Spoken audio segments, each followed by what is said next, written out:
What is up, Lorcanas? We are back looking at some more cards. This is the third video of a new player looking at the cards to figure out what's going on in this game, I guess. I am a Hearthstone player. That's about the only collectible card game I'm very familiar with, so that's where a lot of my knowledge comes from when I'm looking at whether these cards are good or bad, so I don't really know. I'm just doing my best to get a general idea of what these decks are like, or rather what potential decks would be like, and how these cards can fit into certain tactics. So let's have a look at the green cards and see what the Emerald deck brings to the game. First one, Little John, a 0/4. That's it. Not good. Merryweather, the Good Fairy, a 1/2 with Ray of Hope. When you play this character, you may pay 1 ink to give chosen character +2 strength this turn. I'm guessing does a turn last when it's not your turn? I suppose not. So that would just be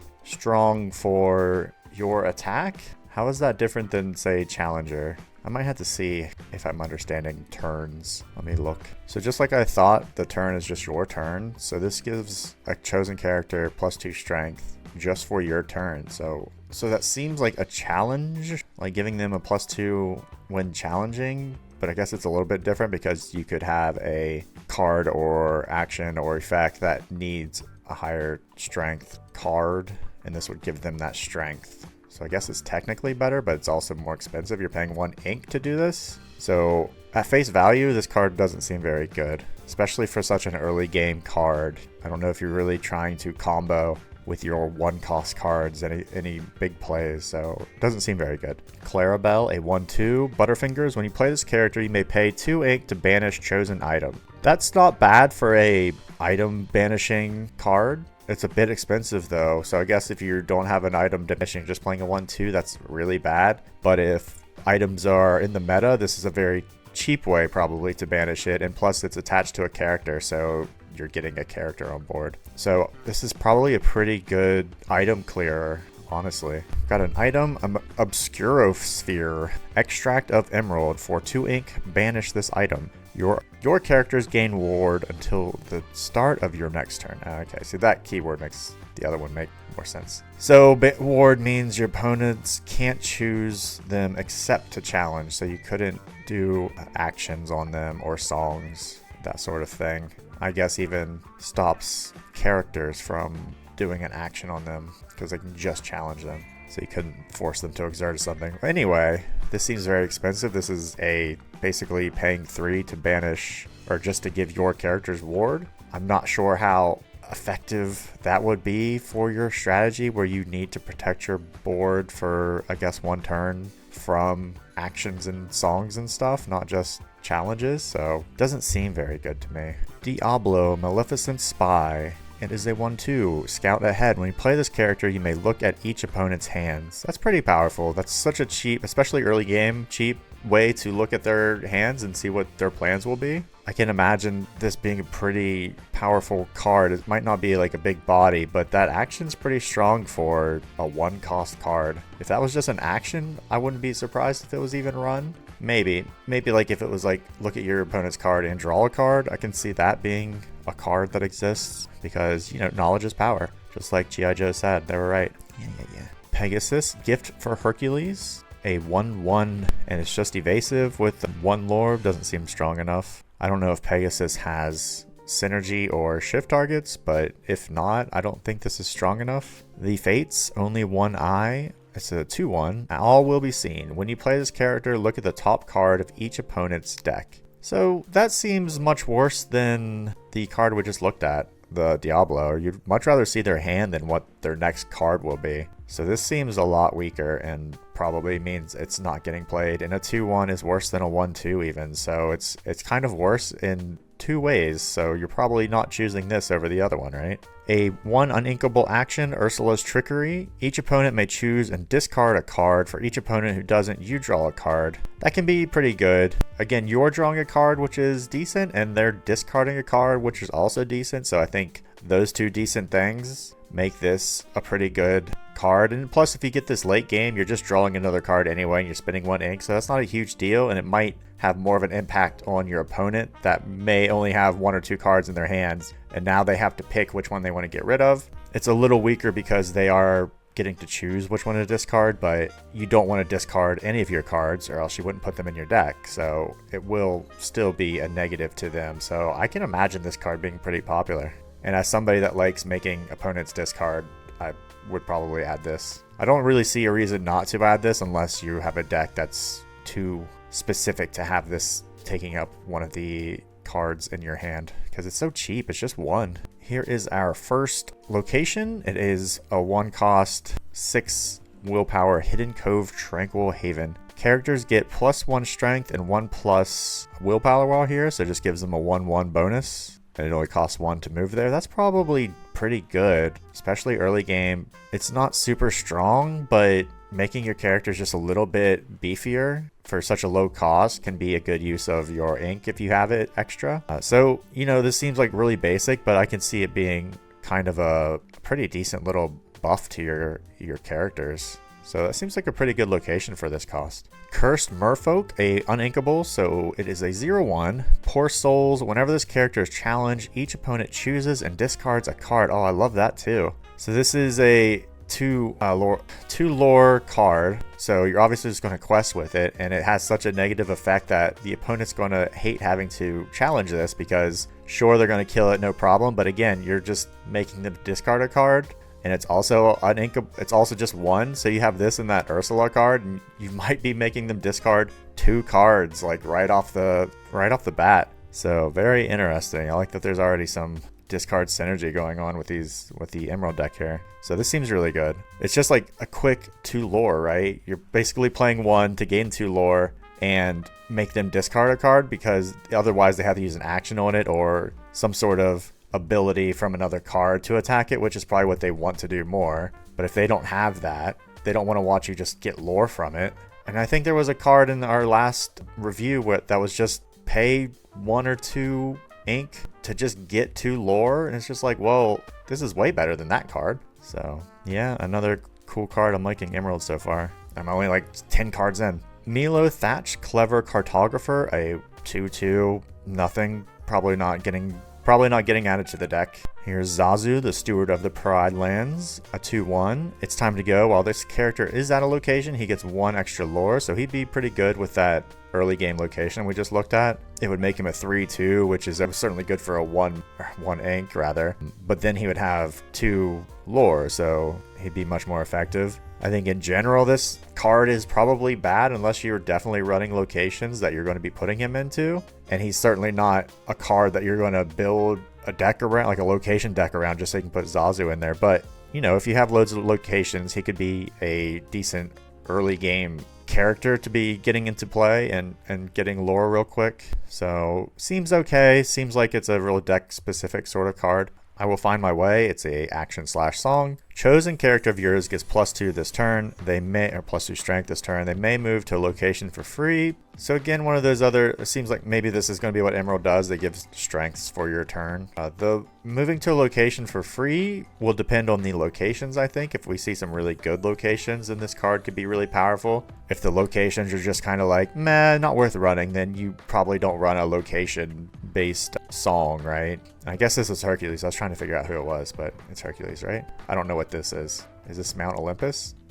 Did Hercules go to like a floating island? Is that? I don't know. Speaking of locations, the DeVille Manor, a 1 cost, only 4 willpower, but it does gain 1 lore by itself, and that's it. So that seems like maybe the worst location we've seen. This is just playing a 1/4 that you could move somebody to for, like, you put Zazu here and it gets an extra lore, right? But you're not going to run this just so you can run Zazu. That would be crazy. So this is kind of strange, honestly. I don't understand why this is almost pointless. Flynn Rider, Confident Vagabond. Is his name Flynn Rider? Is that what this character is? What is this character from? Lost Island? He is a 1/3, and that's it. So Flynn Rider, not very good. Is he from Frozen? Is this the Frozen guy? I don't know.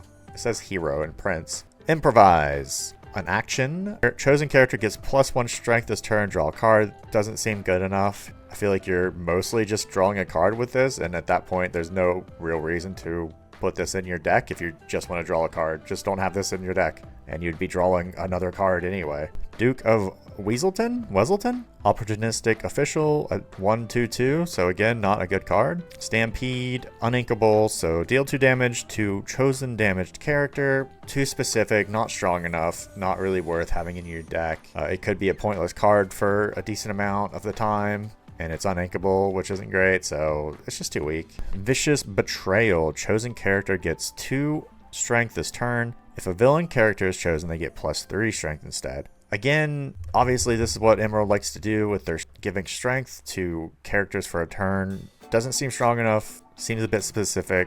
I'm sure there's going to be some synergies with giving strength or having more strong characters when you need something else to trigger, but I don't really think that this is worth having. Even if you had like a big villain deck, you're just kind of giving somebody a bit more of a strength for 1 turn, so it just doesn't seem strong enough to me. We are on to the 2s. This is Robin Hood Archery Contestant, a 2/2. Trick Shot. When you play this character, if an opponent has a damaged character in play, gain 1 lore. That doesn't seem bad, but it probably is not strong enough to be in too many decks unless you're looking for shift targets with Robin, I suppose. It's not a lot to get this action to trigger, but I'm not sure it's really worth the card cost for it, because at best you're getting just you're just getting 1 lore when he gets played, and then you just have a 2/2 that doesn't do anything else. Probably not strong enough. Bonsai Gluttonous Predator. This one is uninkable, and it's a 3/2 with 2 lore.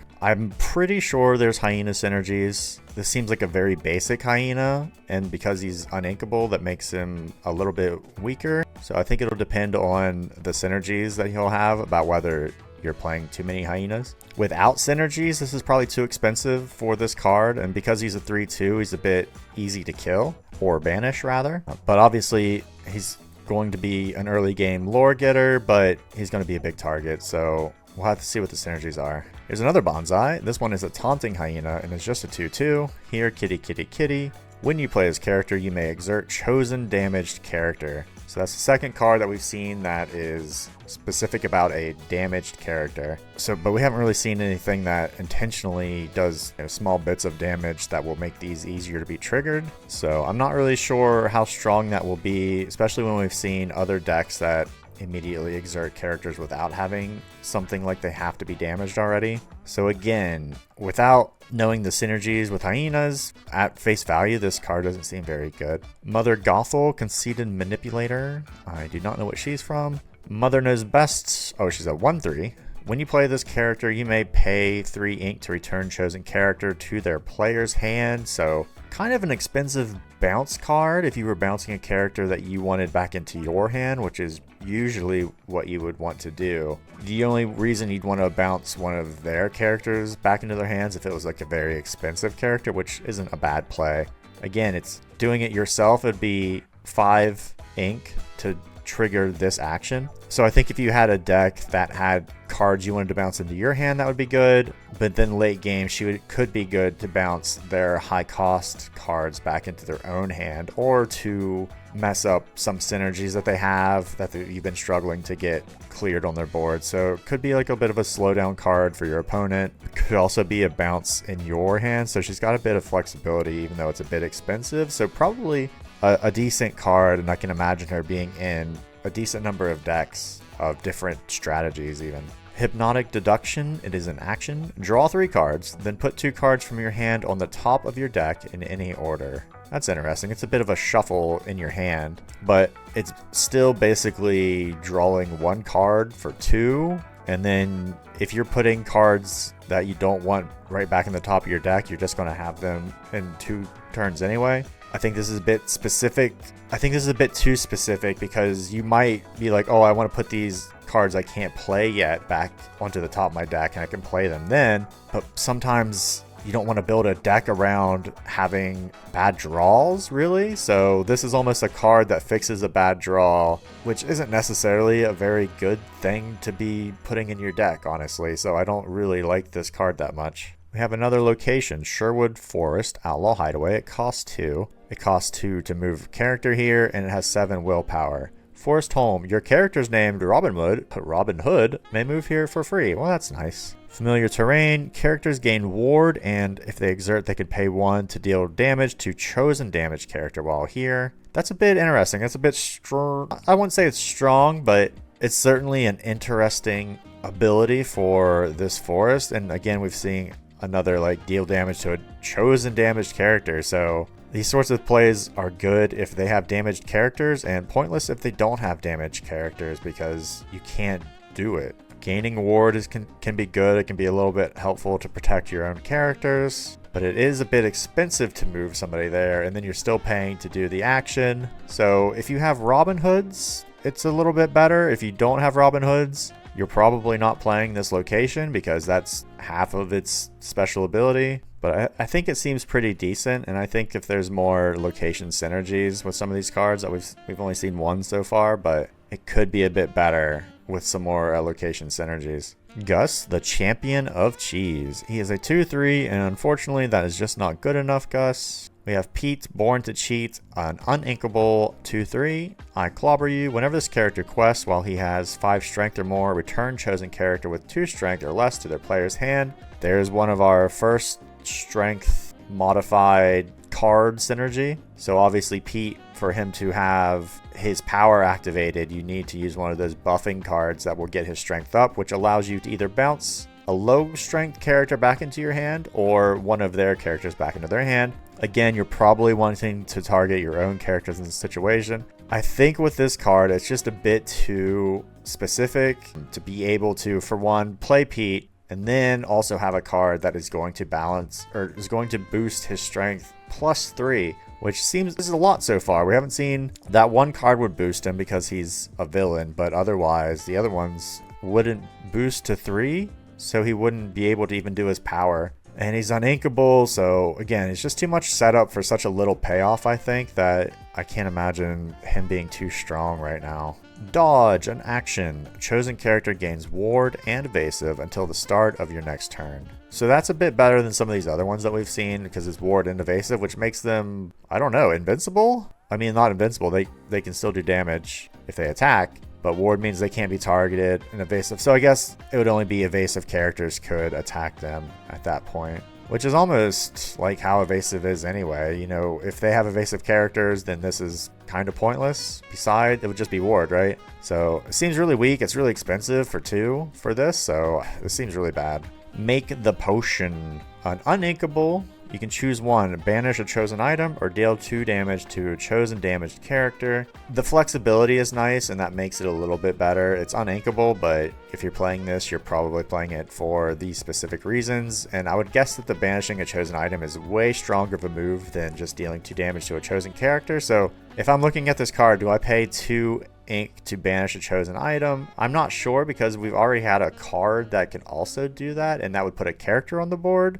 So I think you would play that character over this, running this card, because doing 2 damage to a chosen damaged character is not a card you're going to run. But banishing a chosen item might be. But again, if they don't have items, then this card is dead. It's dead in your hand if they don't have items, right? Hidden Inkcaster, an item, uninkable 2 cost, fresh ink. When you play this item, draw a card, so that's alright. Unexpected treasure, all cards in your hand count as having inkable. That's interesting. So drawing a card is okay, right? So you're paying 2 to draw a card, that's not the worst, and making everything uninkable, or making it all inkable is interesting, but honestly seems a bit unnecessary. I don't think that that's such a big strength to have that now you can, because your uninkable cards are usually pretty strong and you're probably playing the you're probably running the stronger uninkable cards that you want to run, so you probably aren't dying to ink them in the first place. So when you think about that, this doesn't necessarily seem like a very strong card, so I don't really think that you'd run this too often. Signed Contract, another item. Whenever a fine print, whenever an opponent plays a song, you may draw a card. That could be great. It could also not hit at all. I think most people probably are running songs in their decks because songs do seem pretty good. Most of them seem relatively solid, and because you can cheat them out, they're much better than actions. So this could be a pretty good counter to people playing their songs, because it's going to make them think a little bit more before they run them if they know that you're going to get a card by when they play it. So I think this card can probably see play, especially in decks that might not have a ton of card draw themselves. I don't think we've seen too much yet with Emerald on good cards anyway. So this could be a decent card draw. Sinclair, a 2/1, nothing personal. When this character is challenged and banished, banish the challenging character. So I'm not sure this seems like a very good card, because it's when this character is challenged, not when you challenge another character. And because she's only a 1 lore, she might be weak, but would you play this just for that one? They wouldn't challenge this character with a character they were worried about losing. They would challenge this character with their weakest person. So you would probably just be getting rid of their weakest character for your weakest character in a little trade. So I'm not really sure that this would be a great card to play. Morph Space Goo? What is Morph from? I have no idea. Lilo and Stitch? Mimicry. You may play any character with shift on this character as if this character had any name. That's crazy. That's really good, right? He's only a 2/1, but it doesn't matter. None of this matters. This is just a shift target, and for 2? That's crazy. So I would imagine Morph is very good. Sir Hiss, Aggravating Asp, a 3/1 with evasive. So this is really just a challenging character, surely, right? So you're basically just playing Sir Hiss so that you can do 3 damage to somebody, or boost his strength for another card, but doesn't seem very good. Just 3/1. Don't really see the point. Skippy, Energetic Rabbit, a 2/2 with Ward. That's really not enough, surely. I don't think Ward's really stopping too much, and what's the point of keeping Skippy alive? Like, you're giving him extra defensive powers here, but he's just a 2/2 with 1 lore, so who cares? Ursula Deceiver, she's 1/3, you'll never even miss it. When you play this character, chosen opponent reveals their hand and discards a song of your choice. So that's a lot better than letting your opponent discard a card. And again, they might not have a song in their hand, which isn't great. Having them reveal their hand is already a good thing to happen, and so them discarding a song card of your choice is like a huge high roll probably. And again, most players are probably playing songs, so if they have a full hand, you're probably seeing a song. And if you're playing this on 2, I would say you have a higher chance of getting rid of one of their songs. So I can imagine this being a very popular song, or popular card, especially in some of these discard oriented decks. 2-cost action/song has set my heart. A character with... Okay, so I'm just reading the subtitle for that. Banish chosen item. Okay, this is the 3rd card we've seen about banishing an item, and this is at least inkable. The other one wasn't an action that was uninkable. I still think you'd probably play that character that can banish an item rather than this song. So I don't really think that this is too strong of a card. Another action song, strike a good match, draw 2 cards, then choose and discard a card. I think this is probably a good card. The fact that you can sing it means it could cost nothing for you, and you are drawing 2 cards and possibly discarding a card that you don't even want in your hand as much as the other one. So it seems okay. If this was just an action, I think it'd be bad, but the fact that you could sing it probably makes it a pretty good card draw. So it might be alright. An item, airfoil. I've got to be going. Exert this. If you've played 2 or more actions this turn, draw a card. Probably not getting seen. I don't think actions seem so weak in Arcana, it's not a thing, in Lorcana that, I mean, I guess songs do count as actions. Maybe I'm just being stupid here, but I feel like you're probably not playing 2 or more in a turn. So I doubt this item is getting you very much card draw. I'd much rather have the item that draws a card when the opponent sings a song. Cheshire Cat, always grinning, a 3/2, and that is it, so not strong enough. Enchantress, Unexpected Judge, a 1/1, true form. While being challenged, this character gets +2 strength, so it's a bit of a counter challenger, and it does have 2 lore when it quests, so you might be doing some heavy damage when somebody tries to attack this, which is probably alright. Might be alright for an early game lore gaining card, because it can at least probably take off whoever's trying to attack it, but it is very weak, so it could be weak to an action or that just does 1 damage to a card as well, so it might not really be strong enough to be played at all in this early game. Gaston, Scheming Suitor, a 1/3. Yes, I'm intimidating. While 1 or more opponents have no cards in their hands, this character gets 3 strength. That seems like it's not going to happen often enough for this card to be played, so this seems very bad. Pain, Underworld Imp, 1/4, Coming Your Most Lugubriousness? Is that a word? While this character has 5 strength or more, he gets +2 lore. Are you going to get this dude +4 strength? We'll see, but he seems like such a low cost guy to be doing this too just to get another extra 2 lore. It seems like you're asking a lot. Maybe later game this will make much more sense, but so far I don't think we've seen the synergies strong enough to do this consistently enough that he's worth putting in here. So I'm going to say that he's a bit too weak, because otherwise he's just a 1/4, which just isn't very good. Queen of Hearts, Quick-Tempered, Uninkable, a 1/2. Royal Rage. When you play this character, deal 1 damage to chosen damaged opposing character. This would be better if you could just do 1 damage to any character, and then maybe I'd be like, yeah, that would be like, I don't know, it might still be a bit too weak, because you're just getting a 1/2 out there that can do 2 lore when it quests, but this power is just not strong enough. Uninkable 2 cost for bounce action. Return chosen character of yours to your hand to turn another chosen character's player to their hand. So this is probably pretty good, honestly, because it's not too expensive, and if you have a deck that wants to bounce characters back to your hand, forcing the opponent's character into theirs would probably be pretty decent. Hopefully you aren't doing one. I mean, you don't get to not do it, so you have to bounce one of their characters as well, because that's almost the whole action is you bounce one, they bounce one. So hopefully they don't have characters that you don't want them to play again. So like they don't have a character that does something when it enters play because they get that bonus again.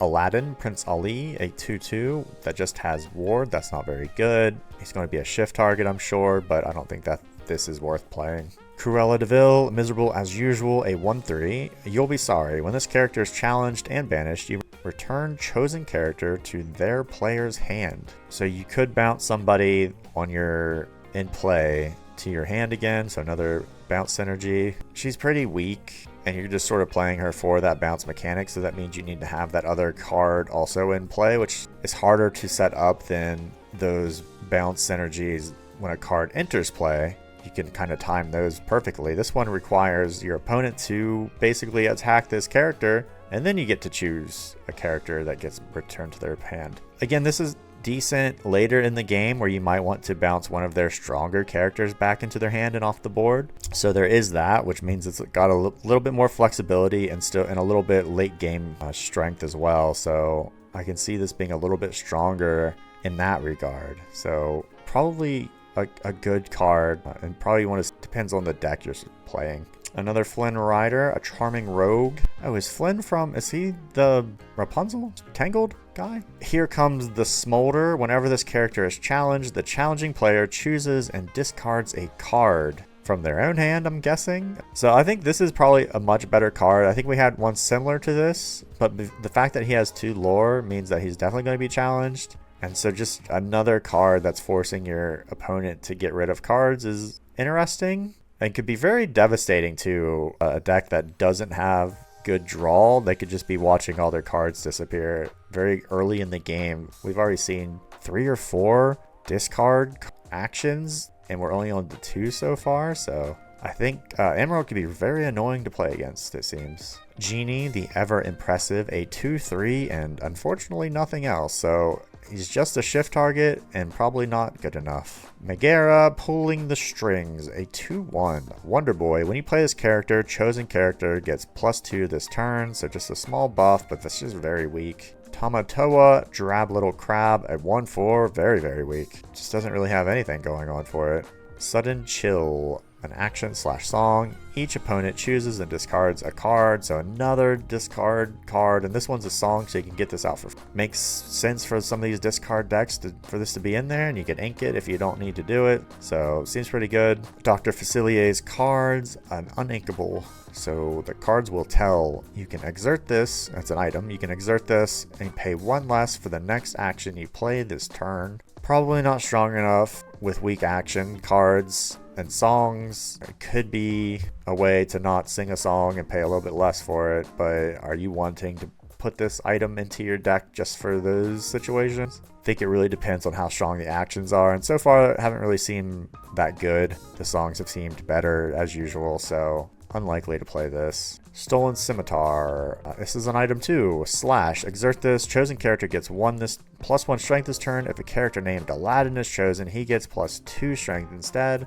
As an item, this seems a little bit better for these buffing mechanics. And if you have some good Aladdins, I can understand this is going to be a little bit better. I don't think these buffing mechanics are that great so far, so I'm not sure if this is really strong enough, and I don't really feel like the buffing deck build that they might be alluding to is going to be that popular or strong, so I'm not sure about these. We are on to 3s, and we start with Shinzi, Scar's Accomplice. He's a 2/3 with evasive. While challenging a damaged character, this gets +2 to strength. Again, another damaged character condition being needed for this to have a bit more power, so I'm not sure that makes it strong. It's almost a downside in a way. I'd kind of rather have more average stats that I can rely on rather than these conditions that may not be met, which just leaves me with a weaker character on board. So I don't think that that's strong enough. We've got Ed, the Laughing Hyena, an uninkable 2/3.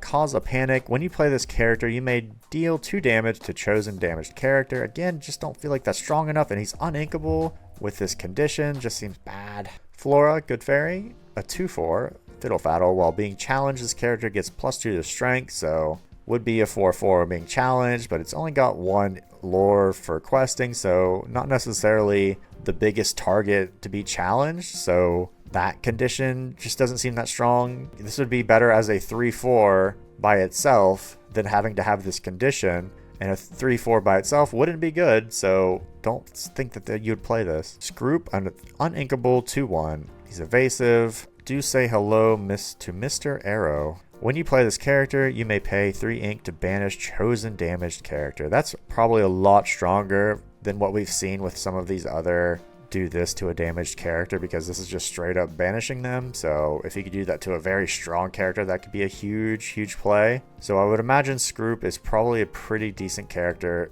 He's much better in the late game here than in the early game, and because he's so expensive to do this, you're probably only playing in the late game, so he really costs like 6, right? You wouldn't play him without this power happening. So he's probably, we're looking at a 6 cost, but you are like banishing anything that has damage already. So it could be a huge play when he does come out and takes out a huge character from your opponent. And he's going to get you 2 lore for questing, so that's like a little cherry on top. So Scroop seems pretty good. We have an Anna, Diplomatic Queen, uninkable 2/3, Royal Resolution. When you play this character, you may pay 2 ink to choose 1. Choose each opponent chooses and discards a card. Chosen character gets +2 strength this turn. Banish chosen damaged character. That's better than Scroop, right? Like, way better. This card is definitely getting played. Like, at worst, you're paying 5 ink for, I mean, a 2/3 isn't great. 2 lore is good.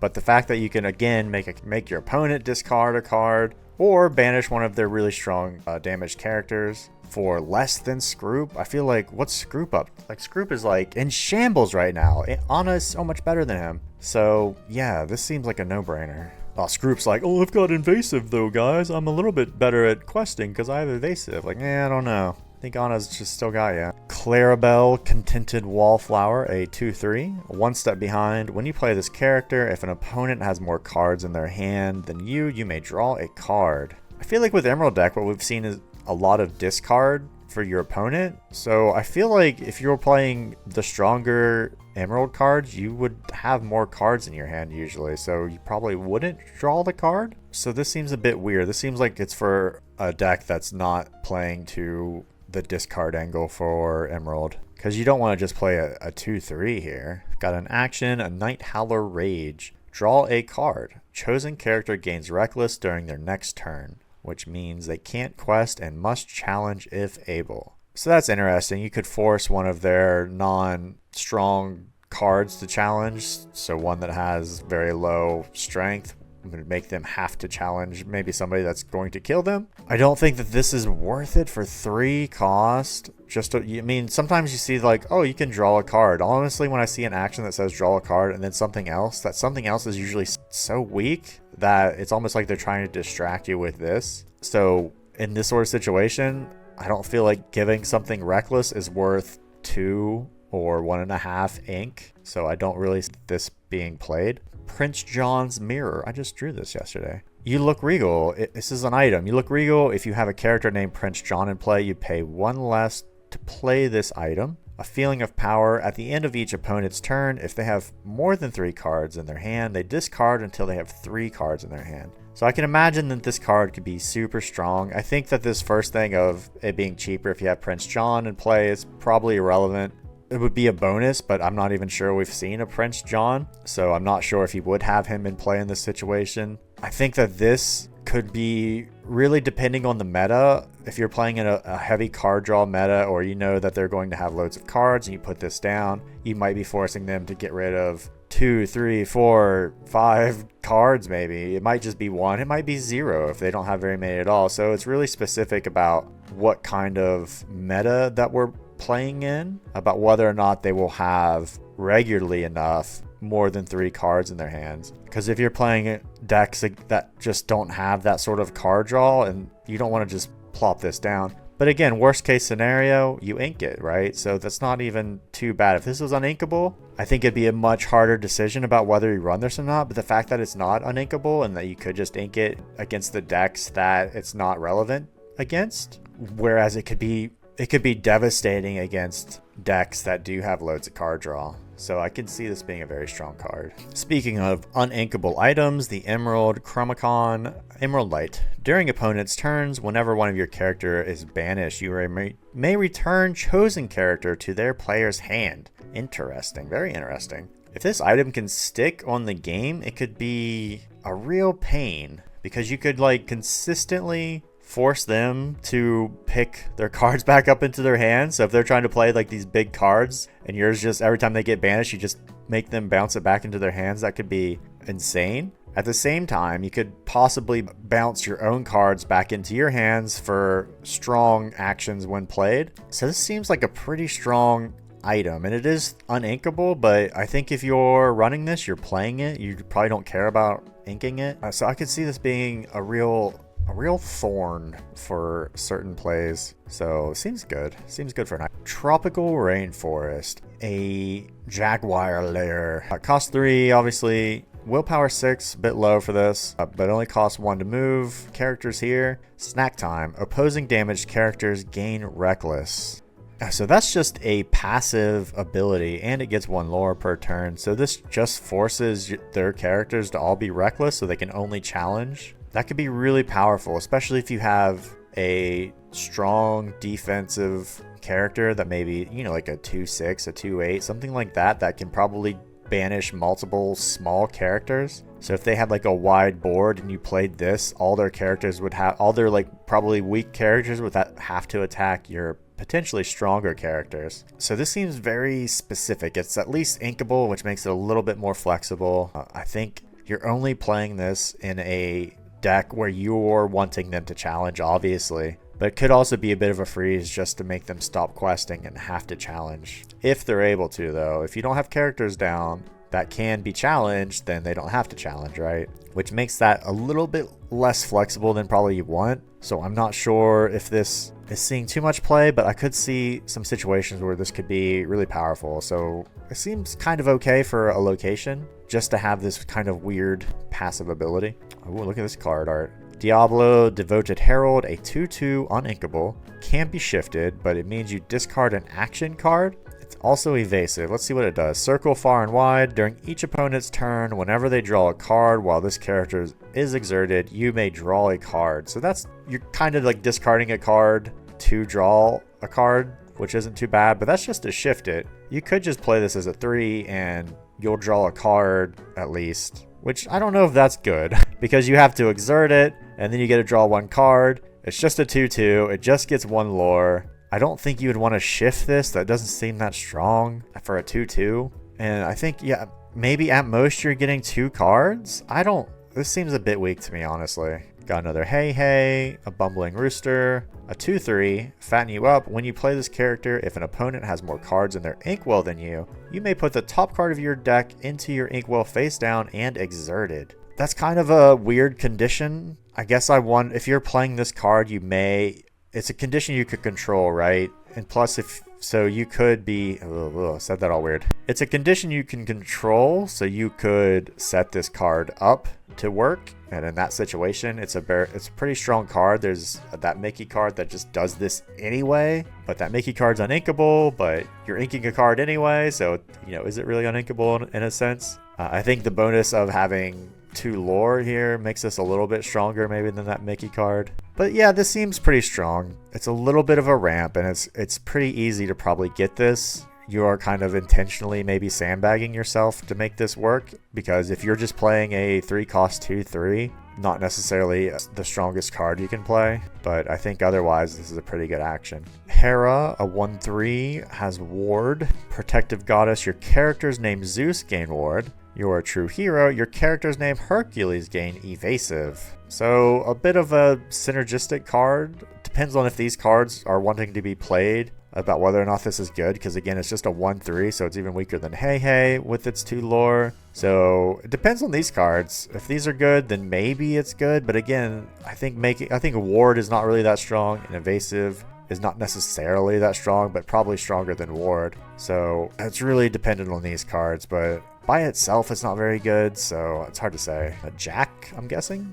Connoisseur of Climbing, a 1-4, Sneaky Idea, can't read that word. When you play this character, chosen opposing character gains Reckless during the next turn. That's probably not strong enough. We've seen some Reckless stuff already that maybe even been stronger than this card is, so I wouldn't play this one over that location. So I'm guessing that this isn't good enough. Megara, I don't remember. Captivating Cynic, uninkable, but 3/6 is pretty strong for the 3s here. Shady Deal, when you play this character, choose and discard a card or banish this character. Okay, that makes it even worse. So you don't play this card. Why would you play this card? Just for these stats? I don't think so. You don't want to discard your own cards just to play a card. Even you'd have to really have, this is the sort of card that maybe you set up that location for, that makes everything reckless, so that Meg can bash them all to death. But I don't know. I don't know if discarding a card is strong enough. Pain, a 2-4, and that's it, so not strong enough. Here's our Zeus, Mr. Lightning Bolts, a 0-5. Target practice. Whenever this character challenges another character, he gets strength equal to the strength of chosen character this turn. That's interesting. And we know with that Hera card, he could get, what was it, Ward? So he could be a little bit of a boost with some synergies. He could potentially be very strong depending on what the average strength is on the board. So if somebody played a huge strength like a 7-2 or something like that, and you put Zeus out there, he could be a 7-5, it could be really strong. He could also, well, I guess it's only when he challenges. The thing is, with this 2 lore, if he's just questing, he's totally weak. He doesn't have any strength at all. So he could be very weak as a quester, which makes him having 2 lore almost a negative towards it. I feel like he would only use Zeus if he went to challenge, and you could be challenging for a very high number. And making him a 0-5 that can challenge would be pretty good, I think. So I think as a challenging character, he's pretty good. Vision Slab, an item. Danger revealed. At the start of your turn, if an opposing character has damage, gain 1 lore. Trapped. Damage counters can't be removed. Oh, interesting. So I think we saw in Amber there was loads of healing, and there's going to be obviously healing in other decks as well. So to completely shut that down with an item could be huge for you. It also means you can't heal, so obviously you don't run this in your deck that has loads of healing. And this seems like it could be some easy lore just here and there, and it's just at the start of your turn. It's not, you don't have to pay or anything, so it's almost like free. So this can be really strong, and this can be pretty strong. So I think both of those together makes this a pretty good card for an item. Flotsam, this guy again, a Riffraff, a 5-2. And he gives +3 strength to Jetsam, who obviously you're probably going to play with him. That's really strong and would pair well with Zeus, but he's so weak. He can just be taken out by just about anything. And then you got Jetsam as well, a 2-2. with ward, and he just gives Flotsam wards, so he would have more strength, and then Flotsam would have ward, which means they'd have to be challenged, but they probably would be challenged, and almost anything can take them out, so they're just too weak. Kit Cloud Kicker. Tough guy. A 2/2. Sky Surfing. When you play this character, you may return chosen opposing character with 2 strength or less to their player's hand. That's pretty decent. That can be a bit of a slowdown play. For 3 costs, he's a bit weak. This is a good action, obviously, but this later in the game, this might not see too much play, and they might have cards out that you don't want to bounce back in their hand if they have strong actions. If they have a Kit Cloud Kicker, you guys could just keep sending your Kit Cloud Kickers back and forth into your hand, so that would be fun. But I think this is probably a pretty decent card. It's going to make them pay ink for cards that they have to replay, and he might not be super strong, but that's not the worst play in the world. Lyle Tiberius Rourke, Cunning Mercenary, a 2/4 uninkable. Well, now you know. When you play this character, chosen opposing character gains Reckless during the next turn, and then thanks for volunteering. Whenever one of your other characters is banished, each opponent loses 1 lore. That can be a really interesting card to be passively on the board, especially if you're making your opponent have to attack you with Reckless. Banish your characters, right? So every time they banish your character, they're losing lore. So if you can get in some sort of lore race and be forcing their characters to have to constantly attack your characters, you're still going to be winning that lore race because their lore is going to be going down while yours is going up per turn. So I think just having this guy on the board chilling could be a real pain for your opponent, who will then have a negative to clearing your board of characters. So this really makes sense for some of these Reckless cards that we've been seeing, because he's doing this like passive, a really strong power. So this card seems very good. Ursula, Deceiver of All, a 2/3. What a deal. Whenever this character sings a song, you may play that song again from your discard for, then put it on the bottom of your deck. Okay, so is this saying you sing the song twice, or do you have to have that song already in your discard? So I'm going to look. So from my understanding, this is sort of like it sings the song twice, because she sings it and then you play it again from your discard. So it should be in your discard, then you sing again, right? And then you put it back on the bottom of your deck. And also there's clarification about if she's used in a sings together thing, that it also works. Some of those bigger songs would trigger twice, so it seems pretty strong, especially depending on again, she's only a 3, so she's only going to be singing songs 3 or less by herself, but then you're getting that twice. So that could be a pretty good swing turn. I can imagine her being a big target as well for that sort of situation, because you're only playing her if you're wanting to do those songs. So having it only being 2/3, she's going to be a bit weak, but I can see her being out there and being in decks with songs that you want double sung.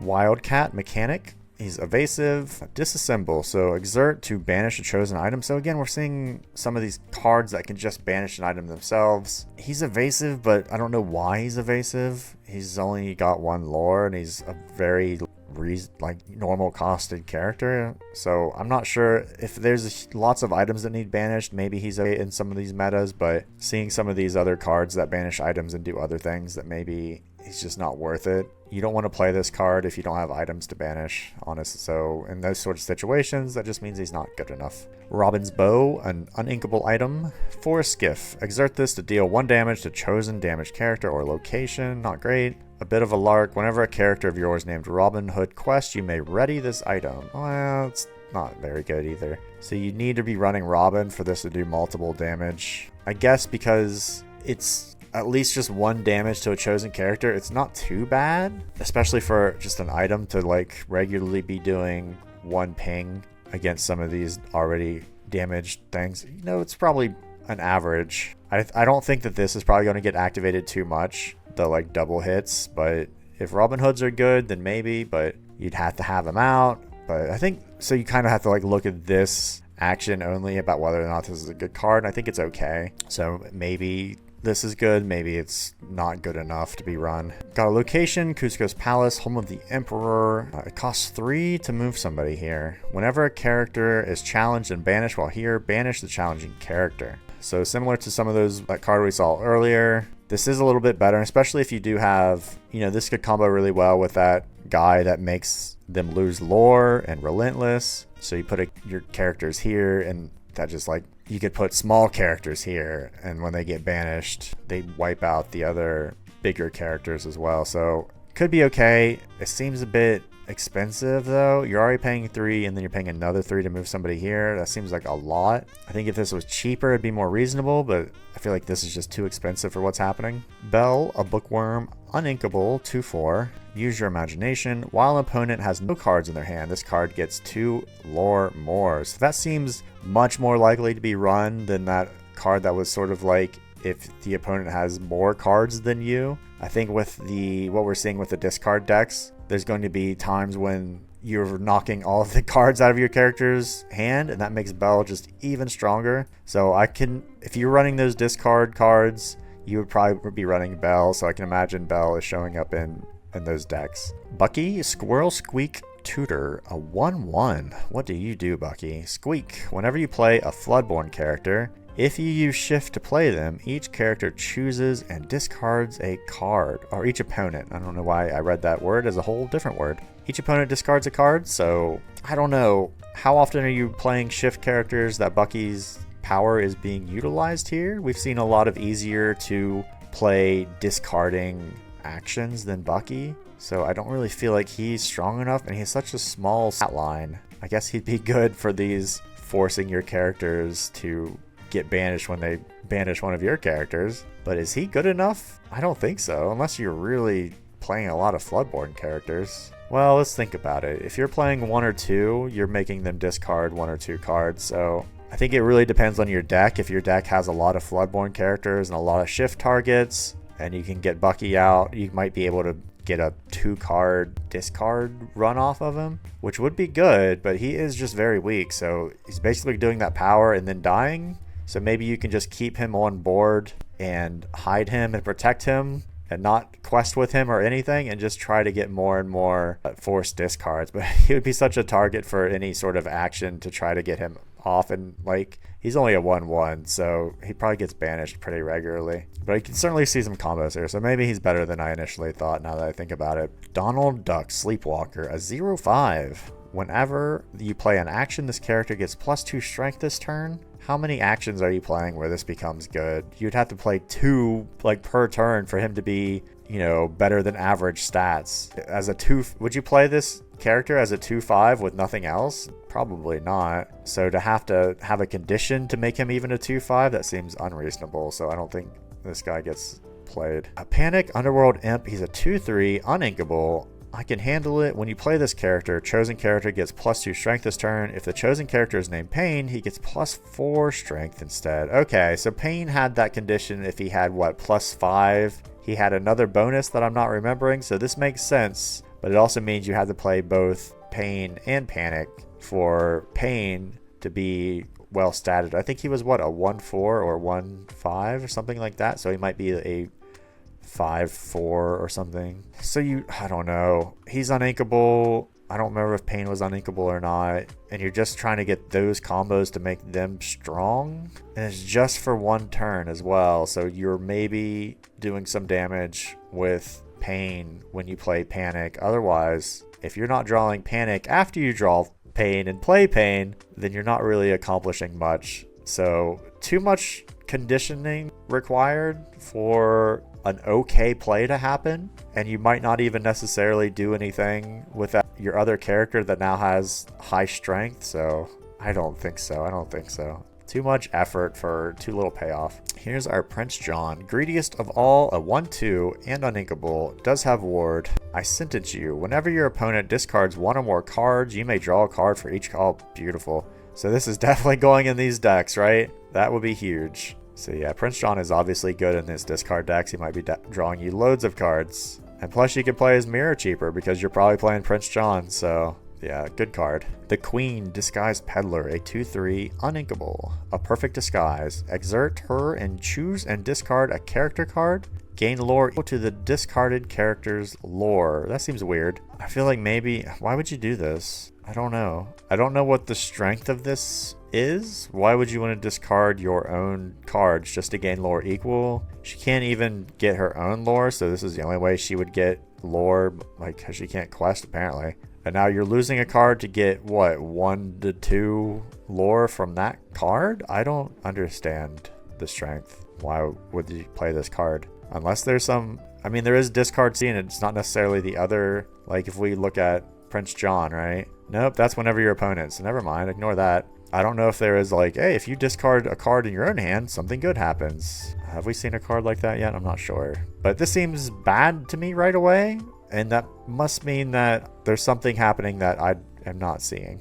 Bibbidi Bobbidi Boo. Uninkable 3-cost action/song. Return chosen character of yours to your hand to play a character with the same cost or less for free. Could you play that same character for free? The one that you bounced? I'm not sure. I would reckon, because you would just say, well, it's the same cost, right? So I'm going to replay it. So this could be a pretty decent bounce. It's already costing 3. It could be free. You could sing it with a 3-cost song or a 3-cost character just to replay that character if they had a really good action. If they had, you know, they might have a discard action. So you're just making them discard again and playing that card for free and then playing your other cards. So I can imagine this being a pretty good card. Hypnotize an action. Each opponent chooses and discards a card. Draw a card. Well, you know, like I said earlier, if it says draw a card on it, it's probably just not strong enough. And we've seen loads of cards that are already making your opponents discard cards that are going to give you more of an effect than just taking up a card in your deck. So I'd rather have a character on board that forces my opponent to discard a card that's stronger than drawing a card. So I don't think this is strong enough. Ring the bell, an action. Banish chosen damaged character. I don't know. We've seen some stronger characters that do this already, so I think you'd rather have that Ana and pay a little bit more and then have a character on board than having an action that does this. So I don't think this is strong enough. Radigan's Marvelous Trap, an item, an uninkable 3-cost item. Snap, boom, twang. Banish this item. Each opponent loses 2 lore. Is that good enough? Are you paying 3 to make them lose 2 lore, basically? I don't think so. This seems a bit slow for a card and an uninkable card. Like, you're definitely going to play this. You wouldn't run this card and not play it, so the ink cost is not that big of a deal. So is an opponent losing 3 lore worth 3, I guess? I'm not really sure. I don't really feel like it is. Cheshire Cat, not all there. 0-3. Lose something. When this character is challenged to banish the challenging character. So not one of those. In which case, it doesn't matter what their strength is, right? He's going to get attacked, and he's just going to take whoever attacks him off the board. I think, like, that's not terrible because you are kind of just paying 3 to get 2 lore and then remove at least one. You know, you're going to remove one character from their board, but they do kind of get to choose. So if they have a 1-1 out there, they might just be able to do 2 damage with one character and then 1 damage with that other character and lose their 1-1. So it doesn't seem bad though, especially if you're just trying to have some easy quests and remove some people off their board. Seems all right. Horus, No Good Scoundrel, a 4-3, not strong enough. Don't, you know, I understand that they have to put cards in these decks, but these ones are just not going to get played. They don't do anything. Iago, Loudmouth Parrot, a 1-4. You got a problem? Exert Tim to a chosen character gains Reckless. Probably not strong enough. I think there is some more Reckless synergy that this isn't terrible. But then what? Does this character hit Iago? He's only a 1-4, so he's not really doing a ton of damage back to another character. But I guess you're getting to pick, right? That makes it a little bit stronger. So you could pick, you know, one of their characters that only has 1 willpower, so Iago will kill them, right? Or you pick one of their characters that you actually want to be challenging rather than questing instead. So it does just kind of take the control out of the opponent's hands a little bit, so it's not terrible. But I'm not sure how strong Reckless is. It depends on the deck you've got, and I feel like we haven't seen a ton of Reckless synergy, not as much as we've seen discard synergy. So if there's some more cards that benefit from Reckless, that would make Iago a bit stronger. But right now, I'm a bit iffy on it. Jasper, Common Crook, 8-2-4. Puppy Napping. Whenever this character quests, chosen opposing character can't quest during their next turn. I feel like that's can be a bit strong. It's kind of like Reckless, but not as good, obviously, because they could just sit there, I guess, or do something else. They could exert and do something else with that exertion. So they could either challenge, or maybe they have a power. So it's a little bit weaker than Reckless, I think. And I just don't know if you run this card just for that specific action when what is your real strategy using this power? And it really depends on the situations where this is strong, and I think a lot of the times this just isn't strong. So more often than not, this card's probably just not doing anything of worth, so you probably want to play cards that regularly do things of worth instead. Here is Mickey Mouse, the Steamboat Pilots. You can just do the copyright for this. You can just put this on every card in your own card game now. He's a 3/4, doesn't do anything else, just pointless. I guess you could use him as a shift target, but otherwise just not really get to play it, is he? Peter Pan, Never Landing, is a 3/2 and evasive, so it's weird. I feel like, have we seen more just straight up evasive characters and that's it in this deck? Like, not really worth it, right? Got another action, a uninkable.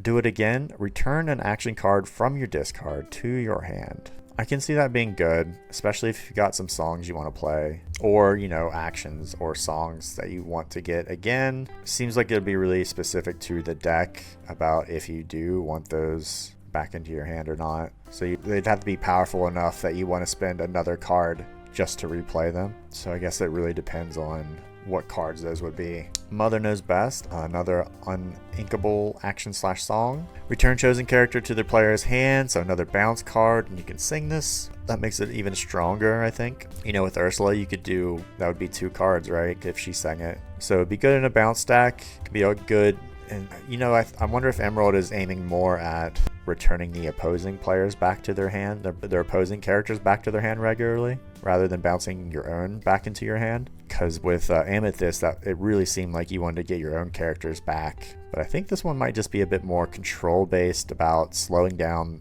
the opponent's play and then making them discard, So if if you think about it, if the opponent only has 1 or 2 cards in their hand, and you could have these combos where you bounce their cards back into their hands and then make them discard their hands. So you're just getting rid of those characters without having to challenge them or anything, right? So that might be the strategy with Emerald. The Beast is Mine action. Chosen character gains Reckless during their next turn. For 3? What? Why? Why does this cost 3? That seems way too expensive for this. I feel like we've seen cards that do this for way less than this. So why would you play this action? That seems really confusing.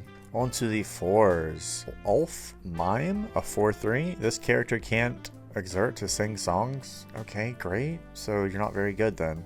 Iago, Fake Flamingo, a 2/4. Evasive. In Disguise. Whenever this character quests, you pay 2 ink less for the next action you play this turn. A little bit of a mana cheat. That seems pretty alright. I think so. He's good in a song or action oriented deck. It almost seems like kind of a strange power that we haven't really seen a lot of synergy for. I think usually with your songs, it's almost you just care about them with a character. This one can affect actions, and actions tend to be a bit weaker in my opinion. So I'm not sure how many actions I'm trying to cheat out a little bit. He seems a bit average, so maybe he's okay, but I'm not sure. He's super strong here. We have Ed, the Hysterical Partygoer, a 2/4 with 3 lore there. He's uninkable though.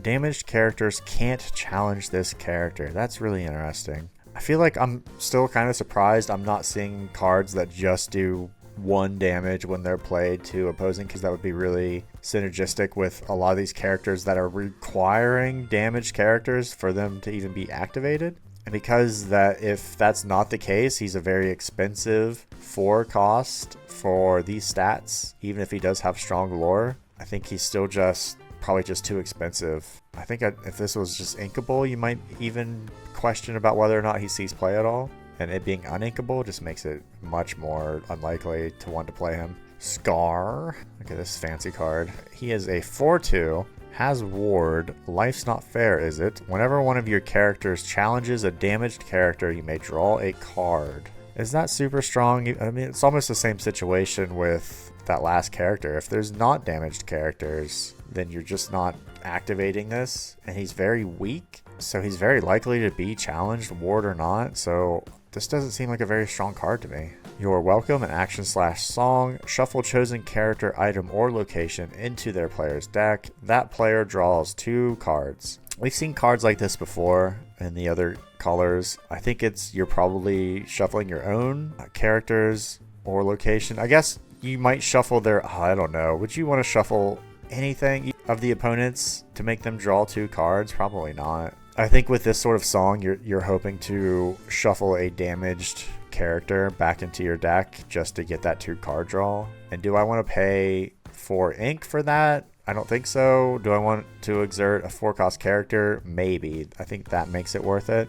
But I think if you spent this ink or just to make them shuffle 1 character off the board or an item or a location off the board and they still get to draw 2 cards, that would be bad. So I just don't feel like this card's very good. I think it's okay. I think drawing cards is good, and if you can have a good sacrificial item, or not even item, probably just a character or location that has damage on it, that you might just be like, well, I'd rather just draw 2 cards and send that back into my deck rather than just watching it get banished. So I don't know. It seems weird to me. It seems like I don't feel like it's good. Remember who you are action, an uninkable 4-cost action though. If chosen opponent has more cards in their hand than you, draw cards until you have that same number.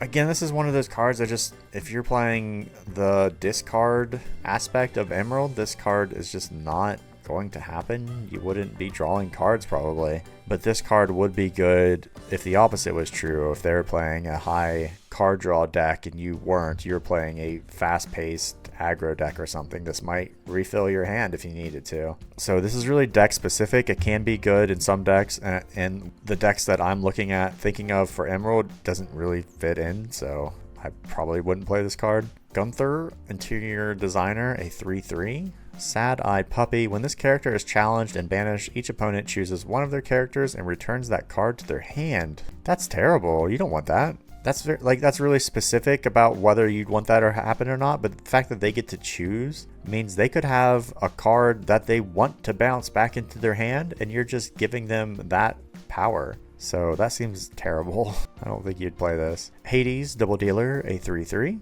Here's the trade-off. You exert him and banish one of your other characters. Play a character with the same name as the banished character for free. Weird. So the fact that it could be play a character with the same, so I guess they'd have to be in your hand. You couldn't just pull them out of nowhere, right? So I guess if you had like a shift target initially and you banished that character, you could just play the shift. Well, they'd have to, no, yeah, you could just do that, right? So if you had an Aladdin, you banished the Aladdin and you played the shift Aladdin without having to shift them. It's kind of like that sort of synergy. And I guess because you can just exert this, it wouldn't have to necessarily be all set right away. You could just do it at another point in time. So I could see this being a good way to get some huge ink cheat, especially if you're playing a really high cost shift target and you're just banishing that character to throw, a drop or something out there. That could be huge. So I could really see this card setting up some massive combos, and it wouldn't be that hard to do, honestly, as long as you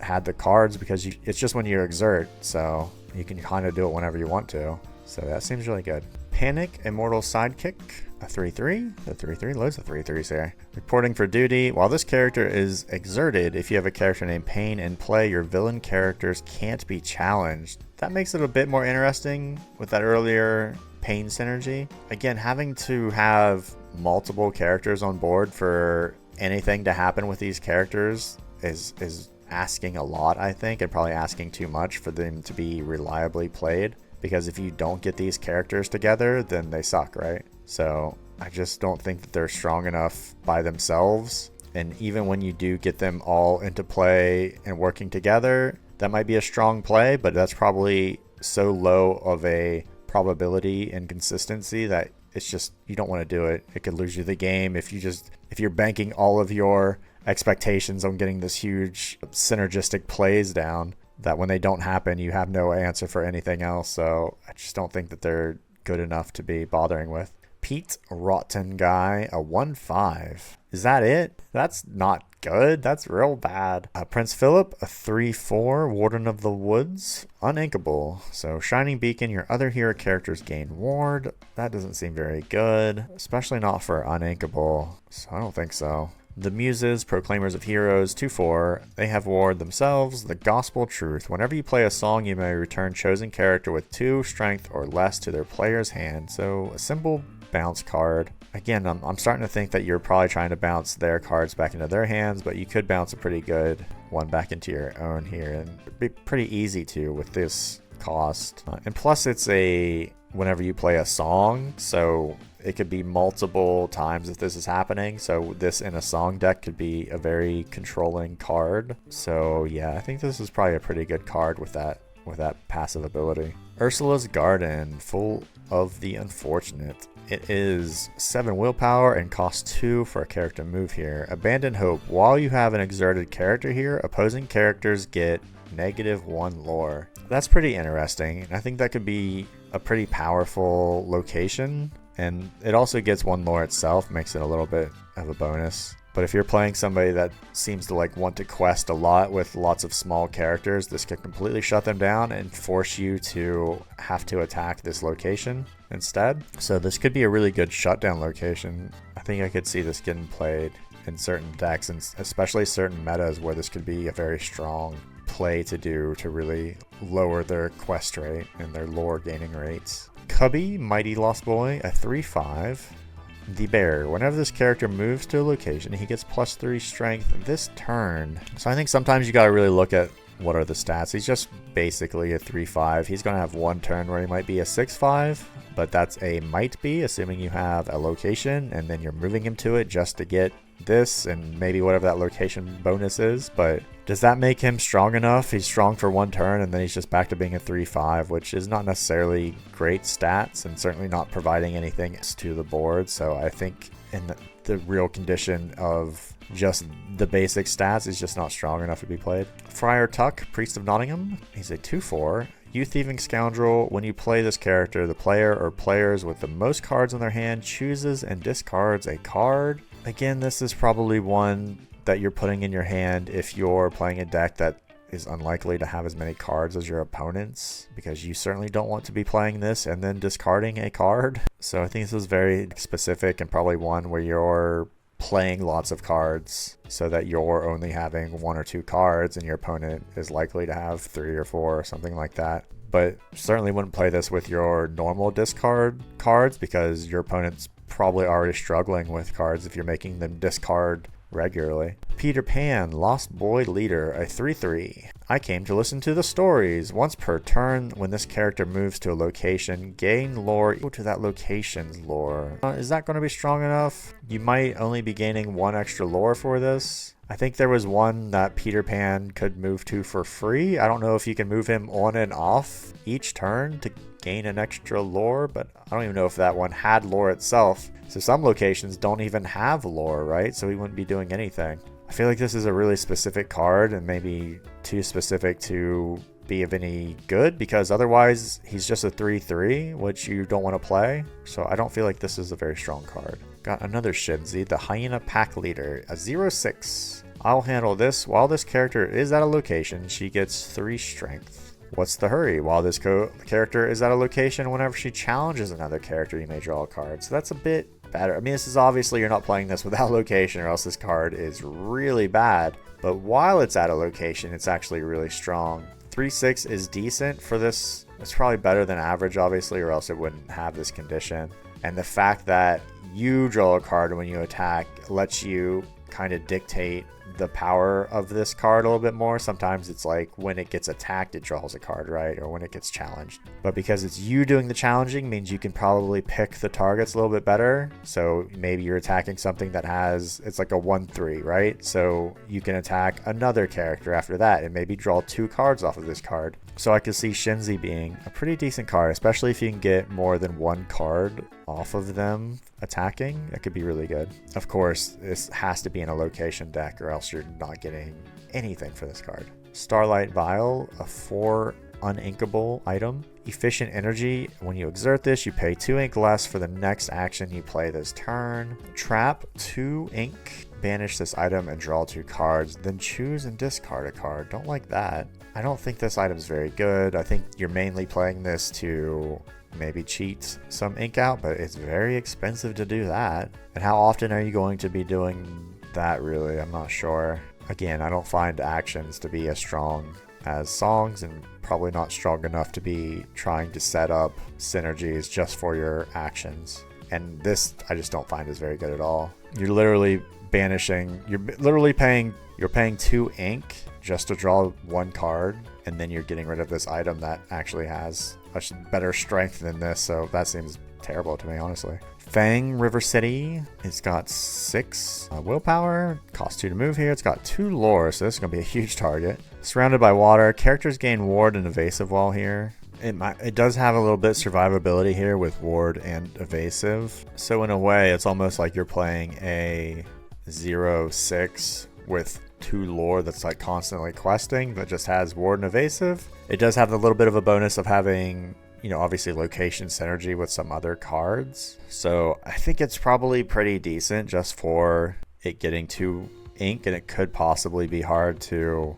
counter when it has both of these. But obviously if they have somebody with evasive, they're probably going to like wipe it out as fast as possible. But it's probably a pretty good location for if you have location synergies as well. That's probably the only time you're playing it. Arthur, Trained Swordsman, a 4/3 with 2 lore, not good enough. Daisy Duck, Secret Agent, a 2/3. Whenever this character quests, each opponent chooses and discards a card. That's very strong, and she's pretty get you 2 lore and make them do this. So again, another one of these kind of simple discard cards that I think you'd rather play than some of the actions that force a discard. You'd much rather play this card. Donald Duck, Perfect Gentleman, a 2/5. Could be shifted onto another one with 3. It's not a huge, it's only saving you 1 ink, so it's not massive. At the start of your turn, each player may draw a card, so I don't know about that. It's not too bad, especially in a discard sort of deck where you might want them to have cards in their hand to make them discard anyway. And plus then you'd be getting the bonus card yourself. But again, I'm not really sure how strong this card is compared to some of the other ones. The fact that you can shift it might be what puts it over the edge, and it is a Floodborn, and there is some Floodborn synergy as well. So I can see this card being good in certain decks and then being pointless in some other decks. Flynn Rider, his own biggest fan, an uninkable 2/3. He's got huge 4 over here, 4 lore, and can be shifted too, so you can get him out very early. He is evasive, so that makes it even tougher to challenge him. And one last big score, this character gets -1 lore for each card in your opponent's hands. Okay, now it makes sense, right? So he could be not that great if you haven't discarded your opponent's hands too often. But obviously in the deck where you're running lots of discard synergy, he's in there because they probably have 0 to 1 card is what you're probably aiming for. So he'll have, you know, 3 or 4 lore when he quests. And you can get him out pretty early, so I'm not sure if he would too often. I think because these stat line's not huge, so you probably would only want to shift him if you could really set up getting this lore early. You don't want to shift him when your opponent has 4 or 5 cards in their hand. You're not going to be doing anything besides having a 2/3 on the board. So obviously there's a little bit of strategy with Flynn here, but I can see him being a very strong card, and he fits right into the discard decks. Radigan, Criminal Mastermind, a 4/1. Interesting. He is evasive, and he does get 2 lore, so you're probably just going to quest with him, and then he's almost like he's going to trade with somebody and probably kill that other person, right? But they're going to be able to pick. It could be any character could kill this guy. He's that weak with willpower, so I just don't think that that's strong enough, especially with other cards that we've seen that do, you know, they'll kill anything that challenges them. That's a much stronger thing than just having a high strength. You'd rather have this sort of like, they're like poisonous characters, right? Pack Tactics, an action. Gain 1 lore for each damaged character opponents have in play. Very specific, could be huge, really dependent on what you're doing strategy-wise and what your opponent is doing. How many lore would this get you on average with some of these decks? It's hard to say. You really have to play. Seeing how I haven't played almost any Lorcana, it's hard for me to say how many damaged characters I am going to have out there on average. If it's 3 or 4, you might play this, and it is inkable. So worst case scenario, you can ink it if you get it too early. But you know, it could be this really huge swing card that nobody's really expecting if they've got lots of damaged characters on board, and you just play this action, and all of a sudden you've gained 4 or 5 lore unexpectedly. It could be a kind of crazy swing. Hans, Scheming Prince. Oh, look at him scheming. It's a 3/3 and just 3 lore. It's not very strong. It's stronger than if it was 2, I guess. You know, you don't see loads of 3 lures. I just feel like he's a bit weak for that. This is sort of the average. I guess he's just kind of an average card. This might be the only time where not having an action is still a decent card to play just to get this lore engine going. And if you can protect him, you could be really pumping out some lore with this card. So maybe an okay card. Doesn't really fit into any sort of synergies besides, you know, villain / prince. So I don't know about this one. That might be strong enough to get played, but I can imagine him at some point being a very weak card as more and more cards come out in the future. But at this point in time, this might be strong enough to get played. Tinkerbell, most helpful, a 2/3 evasive. Pixie Dust, when you play this character, chosen character gains evasive this turn. That's not really a strong power, and this is okay for an evasive character. I do kind of like 2 lures with some evasive characters just so they can be questers. I just wonder if this is too weak overall to be worth anything, and this action is almost pointless, honestly. So this is like more of a counter evasive action, and if you're playing evasive characters anyway, you can already probably attack their evasive characters, so I'm not sure about this. On to the 5s, we've got Zazu, Advisor Mufasa, a 3/5, and evasive with 2 lore, probably too expensive when I've already said, you know, that last Tinkerbell was probably just too weak. With that power, this is just evasive at this cost.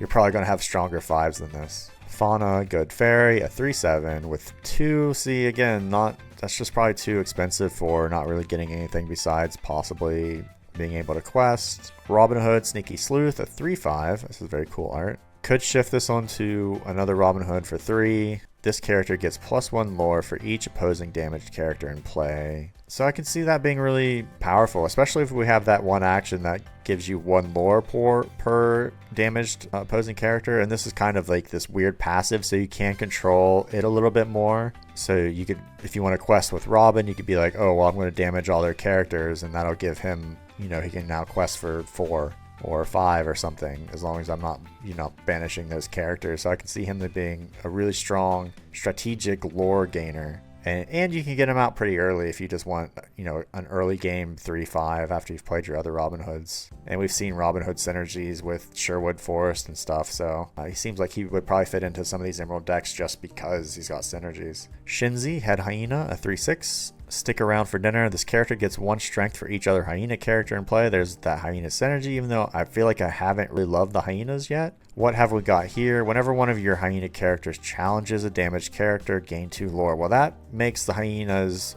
way stronger once you get to this point in the game where you can get the Shinzi out, because gaining 2 lore per challenge could be really huge in the later game. So I can understand looking at the hyena decks a little bit differently now when you've got such a strong synergy as this. And Shinzi becomes pretty if you are trying to run that hyena deck, and because it only has 1 lore, you're doing a lot more challenging probably with this card than some of the other ones. So you might like have your hyena challenge these other ones and then ramp up that lore and then finish them off with Shinzi. But I mean, Shinzi's the hyena too, so when this character attacks a damaged character, that's still gaining lore, so this is really just like a fighting character. Crikey, Lucky Cricket, a 3/4, Spreading Good Fortune. Whenever you play this character, your other characters get +3 strength this turn. That in itself isn't strong. It having 3 lore on top of that makes it a little bit better. 3/4 is pretty weak for a 5 cost, so really depends on how many characters you have out at the time and what you want to do with them. Do you want to give all your characters 3 strength at that turn? That's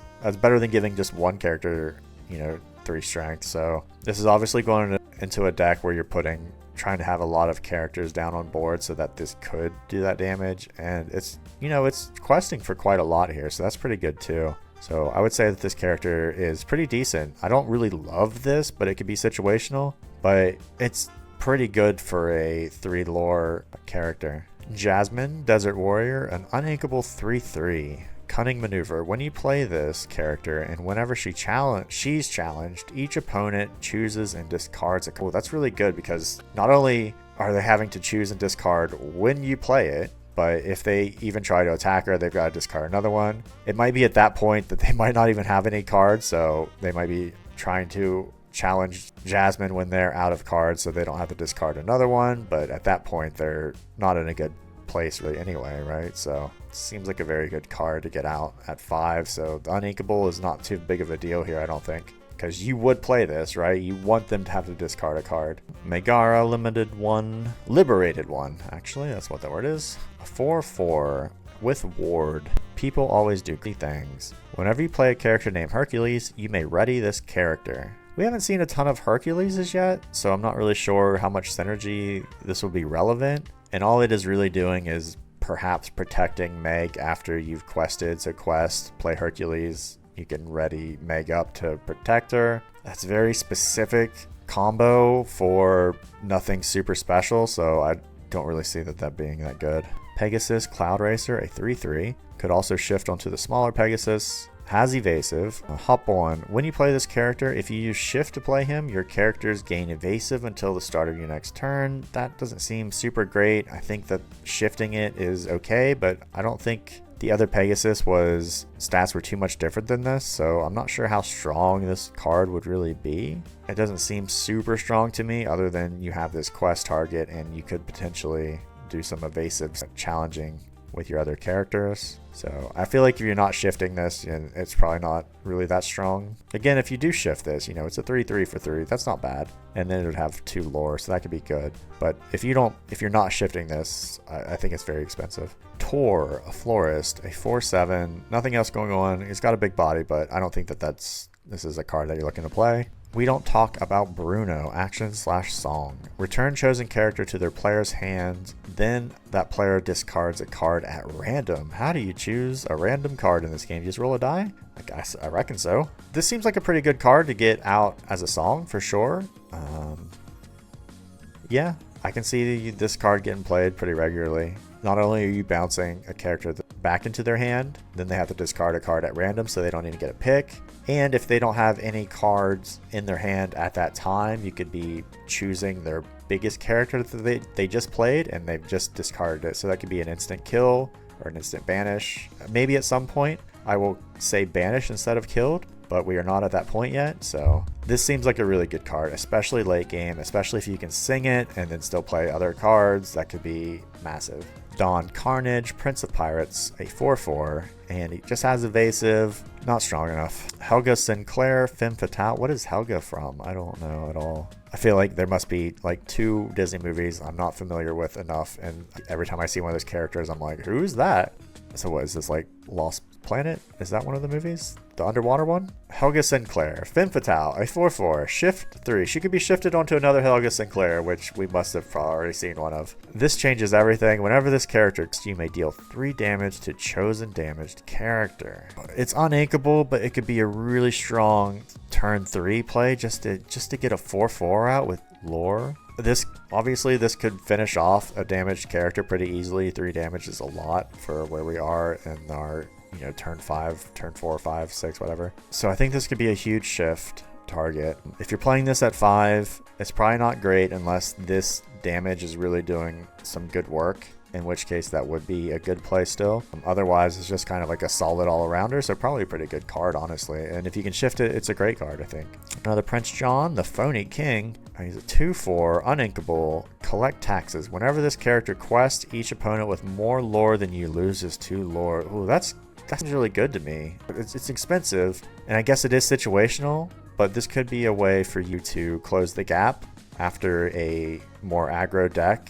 And if you can keep this character alive, that could be an 8 lore swing, right? So even at its worst, it's a 4 lore swing. You get 2, they lose 2. The longer he's on the board, the more lore you're getting and the more lore they're losing. So I think this card could be pretty good. Stitch, Covert Agent, a 3/3 with evasive. Hide. While this character is at a location, he gains ward.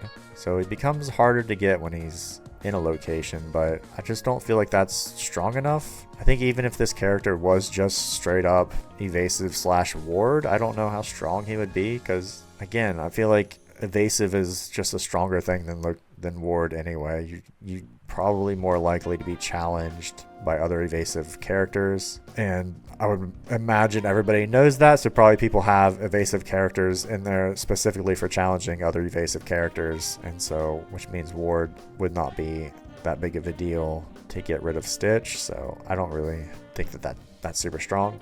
Look at Belle with a bow and arrow here, and she's very thematic with her rose arrows. Belle, Hidden Archer, 3/3 uninkable with 3 lore though, and you could shift her onto a smaller bell. Thorny Arrows. Whenever this character is challenged, the challenging character's player discards all cards in their hand. What? That's crazy. So this character is crazy. That's awesome. And if you can shift this early in the game, it would be like devastating. So there's no way you can challenge Belle if you have any cards in your hand. You'd have to get rid of her with some sort of action or a song or a character's ability, because you do not want to be throwing your hand away just to take off a 3/3 character. And if you were playing a character or playing an opponent that had a lot of card draw or something, and you could now get Ward onto Belle and just make it so that they have to challenge her, that would be like devastating. They'd just be watching her rack up lore, trying to figure out how to get her off the board. This character seems like it could be a huge pain if it comes down. And if it comes down when you shift it instead of paying 5 for it, that could be like, feel like it's probably game over for some decks. You'd probably just be like, well, I have no answer for Belle besides getting rid of my entire hand. So that could be crazy. This card's crazy. Lucifer, Cunning Cat at 2/2. Let's see if it competes with Belle here. It's uninkable 5, so... Mouse Catcher. When you play this character, each opponent chooses and discards either 2 cards or 1 action card. Well, if they have an action card, they're probably getting rid of it because they don't want to get rid of 2 cards. It's really low stats for playing on a 5, even though this is really a strong move. You probably only play this card if they have more cards in their hand to get rid of, because if they have 1 card, then they're just like, well, I just lost that 1 card, but there's loads of cards that do that. The strength of this is obviously making them get rid of either 2 cards or an action card, which would be, might be an answer for some of them. So yeah, this seems like a really strong card just to really attack their hand, which is so many of these Emerald cards do. I remember Amethyst, or no, it was Amber, I think, just had like 2 or 3. And I was like, oh, is that the only card discard synergy? And then Emerald here is like crazy with it. So yeah, definitely Emerald deck for discard strategies, which is me. I'll be playing Emerald deck for sure. Pete Bad Guy. I think there's a Billie Eilish song about Pete here. It's a 3/4 with Ward. Take that. Whenever you play an action, this character gets +2 strength. Who's next? While this character has 7 strength or more, he gets +2 lore. It seems like you have to do a lot for him to get this bonus down here. And is this bonus even good enough? You have to play an action just to make him a 5/4. That seems like a lot. It just all seems like a lot to make this card better than its base stats. So a majority of the time, it's probably just going to be a 3/4 with 2 lore, which is just not strong enough for this cost. Ray, Easygoing Firefly, a 3/3. Has evasive, has 3 lore. I think this is kind of the second card we've seen like this. What was the other one? Hold on. No, see, the other one was evasive. I think I was confusing him with that Crikey guy who was like a 3/4 with 3, but not evasive. I think evasive characters can be pretty good with high lore, but I also think there's going to be plenty of characters out there challenging with that have evasive as well, just to make sure that evasive characters don't run away with it. And I just don't think having nothing else going on is really just strong enough for some of these characters. Tiana, a 5/3 with 3 lore. This is way worse. And she's just too easy to get taken off the board. I mean, you might want to do damage with her, but if you're doing damage with Tiana here, what's the point of having a 3 lore down here? You just want to do challenging with her. Piranha Fang Chief, a 5/5. Dude, I mean, that's not good. I also don't know what she's from. Atlantis, the Atlantis movie. Beast Wolfsbane, a 4/4. This art looks kind of like different than a lot of the other art. Must be a specific artist. Here's the first rush we've seen with Emerald. He's got Roar. When he plays character, exert all opposing damage character. That can be pretty good. This can be really set up I want to make sure I kill that character with this beast that they might be trying to protect. I think Rush in general, especially with how rare it seems to be, makes it even stronger because you can't really prepare for somebody throwing down a Rush character. You might think you're safe because they don't have any characters on board that can deal with this sort of situation or a certain character, so you quest them thinking you're safe, and then a Rush comes out and takes them off the board. So he might be a 5 cost, but I think he's the Rush is just so strong in my opinion that I think you'll probably see him in a lot of decks. Jukiba, Renegade Scientist, 4/5. This must be a Lilo and Stitch guy. 2 ink. Is this it? It's not very good. Cusco, the Temperamental Emperor, a 2/4 with 3 lore, with ward as well. He's uninkable. No touchy. When this character is challenged and banished, you may banish the challenging character. So this is what I was saying. These sorts of characters are a bit better than just having, you know, say high strength when somebody attacks them. You'd rather have them just make sure they kill the other character that tries to attack them, right? That seems really expensive for that sort of situation. I guess you are forcing a challenge because otherwise the opponents can't choose him for anything. So he is definitely going to be taking somebody with him. And with health, they're going to have to be somebody that's probably high damage or multiple characters. And you probably don't want to have to waste multiple characters on just one card like this. So he might be taking out a very strong attacker. And if not, then he's going to be challenging for lore pretty... You know, he's going to get 3 lore per questing, so probably a pretty good character here. Mad Hatter, Gracious Host, a 2/4. Whenever this character is challenged, you may draw a card. Probably not as good as, say, Cusco was. At this point in the game, this isn't really what you want to be, how you want to be drawing cards. But he could potentially draw multiple cards again with the 4 health, or they might do an action that just wipes him off the board without you drawing any cards at all, in which case he's way too expensive. So the fact that he's just a bit weaker than, say, Cusco, especially with that ward power, I feel like you may not be getting the card draw that you are expecting to get with this card, which makes it possibly just too weak to be playing. Steal from the Rich, action, uninkable action for 5. That's very expensive, right? Whenever one of your quests this turn, each opponent loses 1 lore. This could be huge. This could be sort of similar to that card earlier with gaining lore per damaged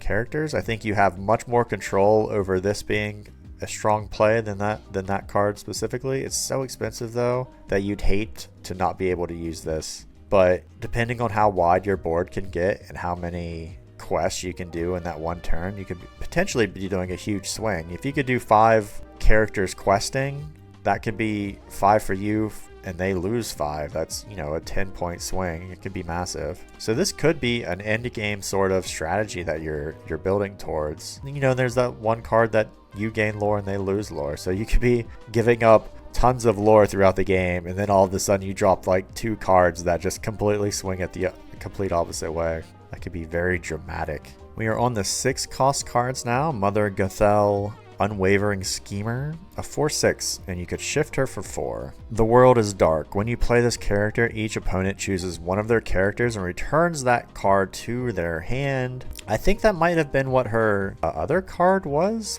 it not? Something similar. So again, this is bouncing their cards back into their hand. If you're playing this late in the game, you're probably bouncing a pretty strong high ink cost card back into their hand, which can be good.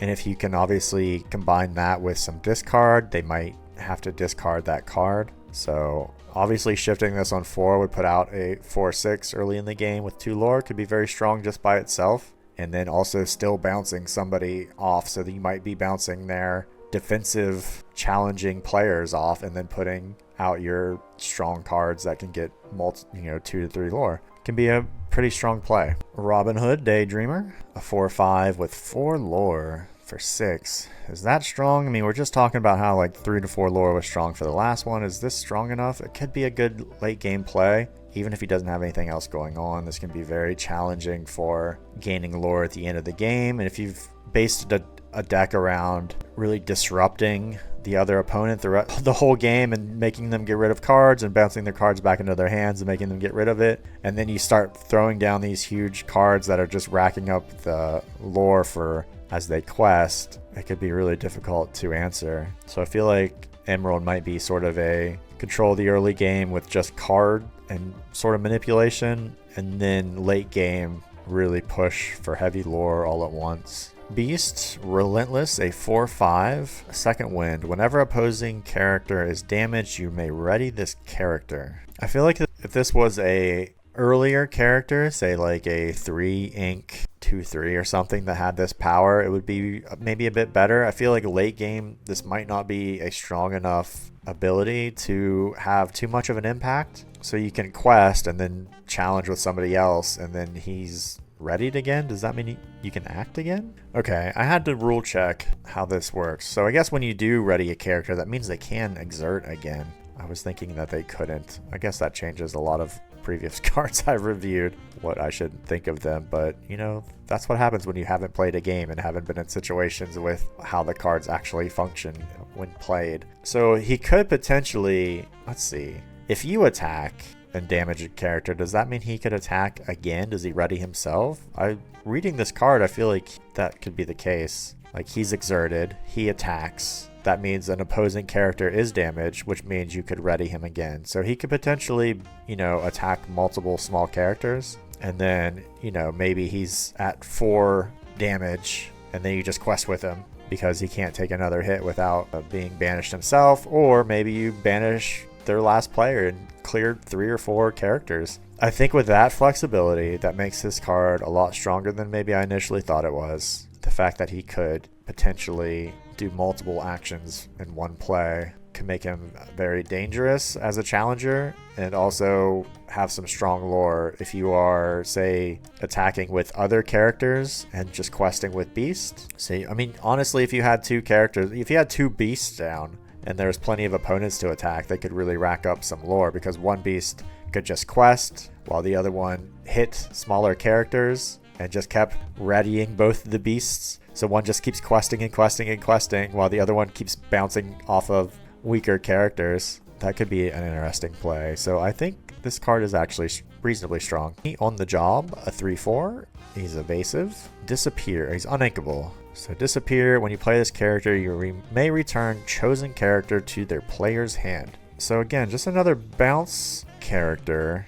What makes him cost so much here, though? I feel like he's kind of, we've seen a lot of characters like this, and he seems really expensive for just being able to bounce either one of your characters or one of their characters. So I don't know if he's worth 6 uninkable. You probably don't want to get him stuck in your hand. Even if he is evasive, he's not super strong. I feel like he just has, I feel like he should have stronger stats. I don't know. I don't think that this is strong enough for this card cost when we've seen other cards that cost a lot less kind of have the same action. John Silver, Alien Pirate, a 5/5. Pick your fights when you play this character, and whenever he quests, chosen opposing character gains Reckless. So again, that recklessness, that reckless action, just don't know how strong it is. He is at least a big body, and he has some decent lore, and he's going to get you multiple Recklesses. So if you have built a deck around that, that would be good. I just don't feel like it's strong enough in itself to be something that you're doing. I don't know if it's stronger late game than it is early game, perhaps, but I don't know. I don't envision a deck where I'm wanting him in it, honestly. Lady Tremaine, Wicked Stepmother, a 1/5, uninkable 6. So do it again. When you play this character, you may return an action card from your discard to your hand. That can be really good, especially in the late game when you've probably got a decent number of actions / songs in your discard, so you probably do have some that you'd like to play again, and being able to do it so simply as playing her, I can understand. Her stats are really, really low for this though, right? So she's not really bringing anything else to the game other than getting another card into your hand. But the thing is, it is a specific card that you want from your discard, so it's not just like a random card. That makes it much more of a valuable play. So pretty expensive. You'd probably hate to see this card in your opening hand or draw, but it could be a very strong play later in the game. There's another Mother Gothel, Selfish Manipulator, a 3/6. Skip the drama, stay with mama. While this character is exerted, opposing characters can't quest. So that's another pretty good shutdown character. And I think I like that sort of passive ability more than I like the reckless cards. I'd rather stop them from being able to lore, because, you know, lore is how you win the game, or gaining lore is how you win the game. Questing is how you gain lore. So good to make them not be able to quest, and now they're either having to challenge your characters or they're just sitting there doing nothing. And if you have, you know, she's pretty strong through 6, she can take some hits. So if you can get this later in the game, you can kind of control what's going on a little bit better. So seems like a really good card. Now moved on to the 7s. We got another Prince Philip, Swordsman of the Realm, a 3/9, pretty big. Slayer of Dragons. When we play this character, banish chosen opposing dragon character. That's probably good. I don't know how many times I've noticed something's been a dragon or not. I don't feel like it's been a lot of times, so I'm not sure how many dragons there are, and if the dragons aren't good, that's like a pointless power. He also has pressing the advantage. Whenever he challenges a damaged character, ready this character after the challenge. So similar to that beast character, he could potentially attack multiple characters if they were challenged when he initially attacked them. And being a 3/9, that means he could really dish out some damage to some weaker characters. And he also has 3 lore, which is pretty good in the end game, so he could clear the board and then kind of safely quest himself. So seems like a pretty strong character for a high cost. So hopefully you can get to him after controlling the game with your discard and whatnot. Clarabelle, light on her hooves. A 5/6 could be shifted at 5. Keep in step. At the end of your turn, if chosen opponent has more cards in their hand than you may draw cards until you have the same number. We've seen this sort of card before, and I wasn't so sure about the strength. It really depends on the kind of deck you've built and the kind of deck that your opponent has. Because if you're not drawing any cards with this sort of power, then it's just not strong enough. If you could shift this, it's probably strong no matter what. A 5/6 on turn 5 would be good. With 2 lore would be good. And then you would consistently have that passive at the bottom. So if you could clear your hand, you could be drawing cards because they'll probably have more cards than you. But if you're playing a discard strategy deck, they probably won't have more cards than you. So I don't know if Clarabelle fits into those deck types. Milo Thatch, King of Atlantis, a 4/4. Is that a spoiler? A 4/4 could be shifted. Shift on 4 is a lot. Being able to cheat 3 ink there is pretty good. Take them by surprise. When this character is banished, return all opposing characters to their hands. That can be a very strong play, and it's just when he's banished. So you could be the one doing the challenging and getting him banished and clearing their board, essentially throwing all their characters back into their hands. That could be a huge play. And being able to shift him down at 4. Now 4/4 is not super strong. It's pretty okay for 4 though, right? And having 3 lore is also really good. And it's really, when this card comes down, your opponent has to play around it. It really dominates the field once it hits, because now they got to think, oh, all my characters are going to be gone. Of course, they might be able to strategize around that and be like, well, I want these characters knocked back into my hand, so I'm going to challenge with these other characters that don't if they get discarded. And maybe they have some strong characters that will, they draw a card when they enter play, and now they're drawing cards again. So it's going to have some give or take. So you're definitely going to want to play it when it's at an advantage to you, obviously, and a disadvantage to your opponent. But that's part of card games, so hopefully you're already thinking about that. But the thing is that power is really strong in the right spots, and so this is definitely a card you want to play. It's uninkable, but it's super strong. So, and if you can get this out at 4, crazy. Starkey, Devious Pirate, a 6/6, probably not strong enough. Yeah, not strong enough, Starkey, sorry. Stay in the bushes. Dr. Facilier, Fortune Teller, a 4/4, has evasive. You're in my world. Whenever this character quests, chosen opposing character can't quest during their turn. I think that's pretty average strength. I think we've seen some cards that just shut down the entire opponent's side. This one's a bit more specific, but he is also evasive, so he's going to be harder to hit. He's going to be getting you lore when he quests, and you're going to be able to shut down maybe one of their stronger quest getting cards as well. So he's pretty expensive, so I don't know how many decks you really want him to be in if he's taking up too much space, but I think if you can get him down, there's going to be situations where he really turns the tide of the end game. Mickey Mouse. Have we seen too many Mickeys in this deck so far? I don't really think so. I like Steamboat Mickey, but you could shift 5 on the Steamboat Mickey here with this Artful Rogue is a 6/5. Misdirection. Whenever you play an action, chosen opposing character can't quest during their next turn. That doesn't seem as good as Dr. Facilier's that we just looked at. I think you being able to shift this onto another Mickey makes it a lot stronger. Obviously, getting a 6/5 on board on around turn 5 or 6 would be really good. I think this power is not super strong. I don't love it.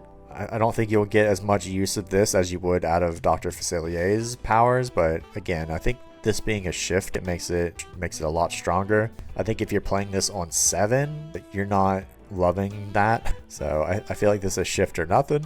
Well, not shift or nothing, but because if it's uninkable, you have to wait till you're 7 to play it anyway. So, but I think if you're not shifting this, you're not getting its true value out of it. We are on the 8s now, Under the Sea, and it can be a sing together. So put all opposing characters with 2 strength or less on the bottom of their player's deck in any order. So this could be an earlier game wipe. Not like a wipe, but if you're not playing cards that are like 2 strength or less, and I guess that is the synergy with some of these strength gaining cards. But if you're playing against an enemy that has loads of cards that are 2 strength or less, and you could say sing this together with your cards of maybe 2 cards, maybe you have 2 4s, right? 2 4s cost cards that sing together and then completely wipes your opponent's board because they just had loads of, 2 strength cards that they're just using to gain lore or something. This could be a quick way to wipe their entire board.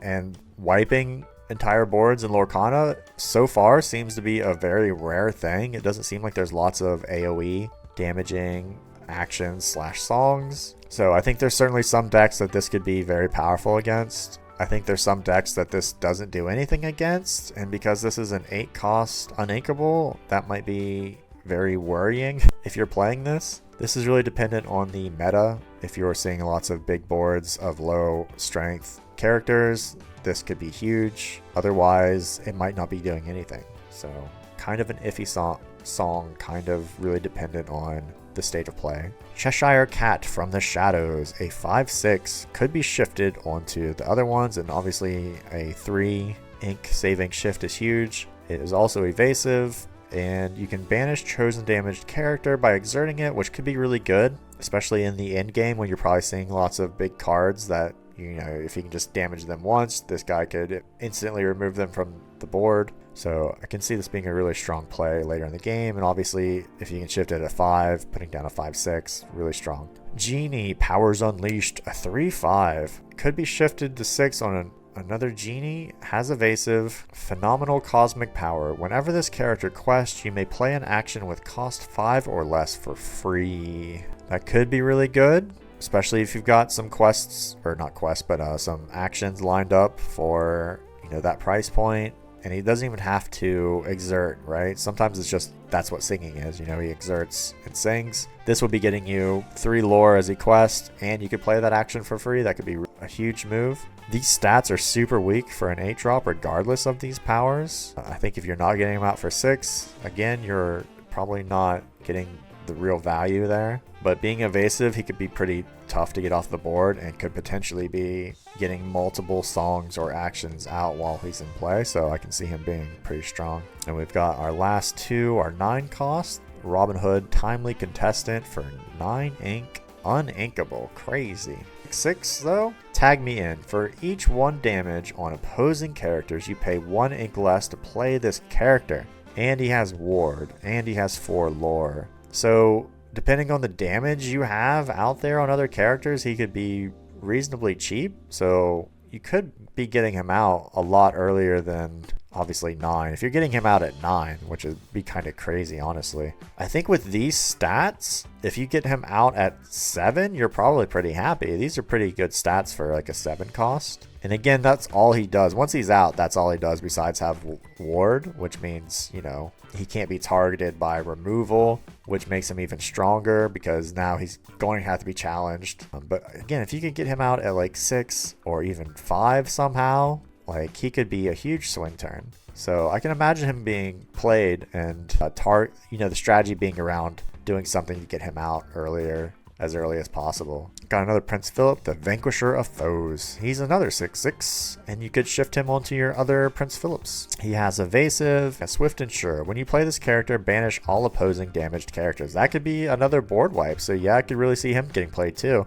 I feel like if you mixed green here with a card color that does a lot of small damage, maybe what was the Amber did that sort of heal 1, do 1 damage to another character. So you could set up a lot of these green synergies with that sort of play where you do 1 damage to a character, and then you play Prince Philip here and he wipes the whole board. If you have I think there was an Amber card that does 1 damage to every single character, and then you play Prince Philip afterwards and they're all gone. Could be some really good synergies. But with what I haven't seen from green or emerald is the ability to do that small damage itself, so it really needs to find a good synergistic deck if you want to build that. What is clear with Emerald is that they have a huge type in this deck if you want to make your opponent have to get rid of cards out of their hands. I think early game that can be really, really strong, kind of forcing them to have to top deck